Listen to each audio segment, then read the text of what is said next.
Coach, the WAC play is very difficult. You come out here, you get an excellent result on the road and a scoreless draw. What did you see from your team that really gave you motivation to believe just moving forward?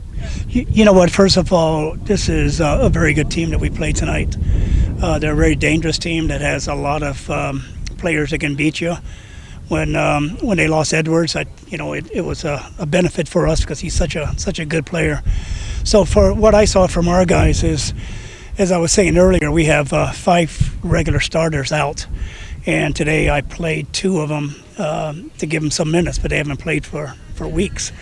I thought they did well. You know, the thing for both teams, I think both teams have to be really proud of themselves. The courage of going back and forth like that. The game was wide open. Both teams had good chances to score, and then you put another 20 minutes onto it. It's pretty demanding on the boys. Yeah, I mean, it just seems like in regulation you guys had the better of the opportunities, and then as the game progressed, they started getting to you guys and getting to your back line a little bit more dangerously, especially in the overtime periods. What adjustments did you want to make towards the very end so you could avoid the goal against? Well, you know what? I think we put everything out on the line during the regulation time, and the fatigue really started setting in. And one of the things we talked about was just getting more crosses in there, and then get the second chance, and to try to get behind their defense. And what that does when you do those type of things, it turns into a ping pong match. It starts to go back and forth. And where University of Texas Rio Grande Valley hurt us was really on the counterattack when we put a lot of people forward, and then they got the ball and they started running at us. And the player up front, I think it's Akil.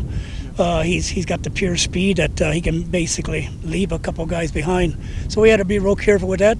But you know what? I was really proud of our guys. I thought our goalie came up big because there were 2 excellent chances there in the last overtime, and I think, you know, we don't score a lot of goals, but I know Rio Grande Valley does score a lot of goals, and I thought for sure they would put one in, and our goalie came up pretty big for that.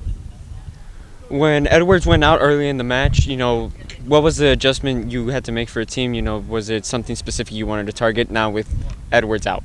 Yeah, we wanted to attack that side a little bit more. With him being on the left side flank or left side striker, the instructions was for our right back to stay home. You know, don't get forward very much. And if you notice, we were attacking a lot on our left side. And that was the adjustment that we had to make. Once he went out, we had to first evaluate who went in. And as the game went on, then we started giving our right-sided fullback more an opportunity to go forward. And now next game you go back home facing Cardinal Word. You know, what are you looking forward to? No, it's not really in Cardinal Word. We played in Cardinal Word. We'll be playing Houston Baptist and UMKC. Yeah. And what we're looking for is some wins. You know, this is our 3rd tie in the conference, and it's hard to get points when you tie. So that's why our guys were so anxious and so focused on getting a win tonight. We're satisfied with the tie because I think it was a fair result. Both teams really put everything on the line, but we really came in here for a win. All right, Coach, I'm just going to leave you with one last question. Switching over gears now, how do you think the college game helps the U.S. Prepare professionals just moving forward in their careers? I mean, you've been an MLS coach before. You're coaching college. USL Championship now is a good bridge. USL League One's a good bridge. What do you think is that common demeanor between those leagues? Yeah, you know what? I think college the level of play is not the same as it used to be, because the better players that we used to recruit now are getting signed as homegrown players. So what you're starting to see, and we do it, and you guys do it here, is you're starting to see a lot more internationals in the game. A lot more international players coming over and getting their education and getting scholarship money. And a lot of times they end up in schools just to end up at schools, you know, to get that education. If they really turn out to be nice players, then they get a chance to maybe get drafted.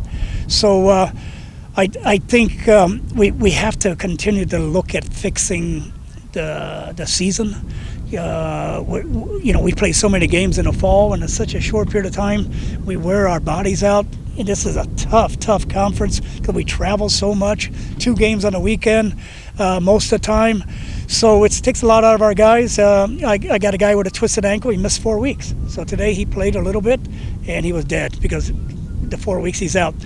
I think what we have to do is, the easiest thing for me to say is extend our season like baseball, have a fall season, a spring season, and then play the same amount of games, but play one game a week, and then your players can play at their best, not be fatigued, and have to come back for a second game. Yeah, I was gonna dive into that final question there. Do you think the NCAA helps itself with a long season? Yeah, I think the NCAA is really looking at this seriously, because I think there's been some studies out that for the welfare of the student athlete, they're getting injured. They're missing a lot of classes. You know, all the things that the NCAA stands for. You know, soccer is really is a bad example. You know, 2 games in a weekend, traveling, missing classes Thursday, Friday, Saturday, Sunday, and then you come back, you know, Monday, you miss class on Monday, and that's the routine when you're on the road. So if we could do that, it would be a wonderful opportunity for our kids to do well. They wouldn't have to be playing their best soccer at the end of the year in cold weather in November, and then they wouldn't have to be missing finals. You know, I mean, there's a lot of reasons to do it, and I know the voice is strong, and if we want to make our sports better, then we got to look at that seriously. Thank you. Guys, thank you. Thank you, Coach.